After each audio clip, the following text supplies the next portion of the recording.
Ya, maabara hii ipo toka kipindi ilipoanzishwa Tume ya Madini na ilionelea ikawekwa hapa Dar es Salaam kwa ajili ya kufanya huduma inawafikia wadau kiurahisi. Inawafikia wadau kiurahisi kwa sababu gani? Hapa ndipo eneo ambapo kuna bandari lakini vile vile kuna airport. Kwa hiyo madini yanapofanyika biashara yanasafirishwa nje ya nchi. Tukaona kwamba mdau ili asitaabike labda aende mpaka Dodoma, ndio maana hii maabara ikawekwa hapa Msasani Tildo kwa ajili ya kuwafikia. Kwa sababu hiyo mizigo yote inayosafirishwa tunahakikisha tunakwenda tukiwa na vyombo vingine vya serikali, tukiwa na wenzetu ofisi ya afisa madini mkazi wa Dar es Salaam kwenda kuchukua sampuli wakilishi kwa ajili ya kuhakikisha kwamba analysis itakayofanyika itakuwa imewakilisha mzigo mzima.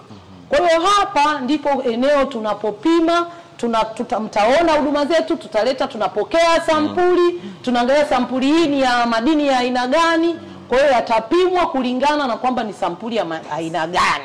Lakini kazi kubwa inayofanyika katika maabara hii ni kupima madini ya dhahabu, fedha na precious metal na metals zingine nyingi zinazoonekana kwenye periodic table. Kwa maana hiyo maabara hii njia kubwa inayotumika kufanyika tunaita ni fire assay.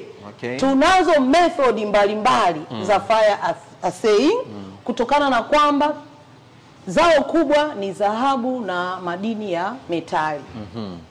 Kuna kitu ambacho mtazamaji ambaye anatufuatilia hivi sasa anajiuliza, sehemu ya uwekezaji ambao serikali umefanya kuhakikisha kwamba kile mnachokitoa kama majibu baada ya kuchukua sampuli hakitofautiani, hata mtu akisema kwamba hapana, baada ya kutoka hapa nikifika nchi fulani nitakwenda kupima tena, atakipata hiko. Namna gani ambavyo uwekezaji umefanyika kwenye maabara hii ambayo kimsingi ndio miongoni mwa maabara kubwa nchini Tanzania? Asante sana kaka Ali. Umeuliza swali zuri sana. Serikali ilipopewa jukumu hilo la kuhakikisha inachukua mapato stahiki kutoka kwenye mazao ya madini yanayozalishwa, iliona kwanza maabara hii ikae hapa Tildo ambapo ndio unaona pana majengo ya serikali, lakini vile vile haikuishia hapo. Iliishia katika kuhakikisha kunakuwa na vifaa vyote vinavyo-facilitate upimaji. Tunazo mashine mbalimbali, tunazo balance nzuri ambazo ni sensitive, tunayo majiko ya kuchomea kwa majina yanaitwa mafurnaces, tunazo AAS mashine, XRF mashine kubwa na ndogo za aina mbalimbali kulingana na kitu gani tunataka kupima.